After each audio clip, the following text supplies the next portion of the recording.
এদিন মহাষ্টমীর সন্ধ্যায় খড়দহ পৌরসভার অন্তর্গত রহরা আনন্দগড় এলাকায় আয়োজন করা হয় এক শতকণ্ঠে হনুমান চল্লিশা পাঠের বিশেষ অনুষ্ঠান, যেখানে সনাতনী সেবক সম্রাট চক্রবর্তীর তত্ত্বাবধানে এক সান্ধ্য অনুষ্ঠানের আয়োজন করা হয়।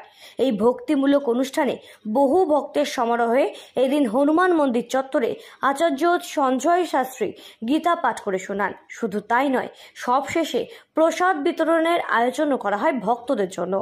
সনাতনী সেবক সম্রাট চক্রবর্তী নিজের হাতে অগণিত ভক্তদের হাতে প্রসাদ তুলে দেন। এর পাশাপাশি পথ চলতি মানুষদেরও প্রসাদ তুলে দেওয়া হয়। দেবকুমার বিশ্বাস এবং তার সহধর্মিনী রূপা বিশ্বাসের উদ্যোগে এদিন সন্ধ্যা জুড়ে হনুমান মন্দির চত্বরে বিশেষ পুজো পাঠের আয়োজন করা হয়। সেখানে আচার্য সঞ্জয় শাস্ত্রী গীতা পাঠ করে শোনান। এমনকি দক্ষিণবঙ্গ বিশ্ব হিন্দু পরিষদের রাজ্যের পদাধিকারী শম্ভুনাথ কুণ্ডু তিনি নিজেও হনুমান চল্লিশা পাঠ করে শোনান। শত কণ্ঠে হনুমান চল্লিশা পাঠ করেন তার সাথে অগণিত ভক্তেরা।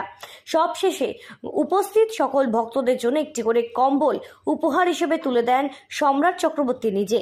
যারা আর্থিকভাবে পিছিয়ে পড়া পরিবার, তেমনই শতাধিক পরিবারের মানুষকে একটি করে কম্বল উপহার স্বরূপ তুলে দেওয়া হয়।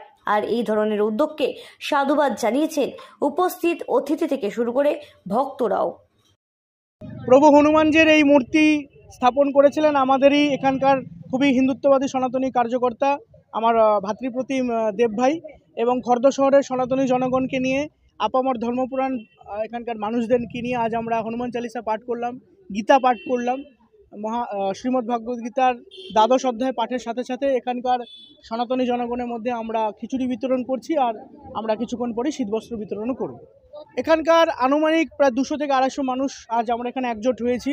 শীতবস্ত্র বিতরণও প্রায় 100 খানেক মানুষের মধ্যে করা হচ্ছে। রাজ্যে তো ভালো, জীব সেবাই আমাদের পরম ধর্ম, কিন্তু এখন আমাদের বুঝতে হবে কাদেরকে আমি সেবা করব, সব জীবকেই কি সেবা করব? তা জীবের মধ্যেও অনেক পার্থক্য আছে।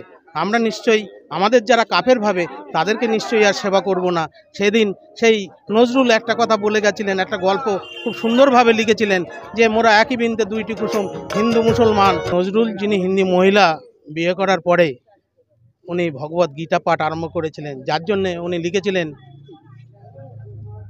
শ্যামা মায়ের পায়ের তলায় দেখে যারে আলোর নাচন।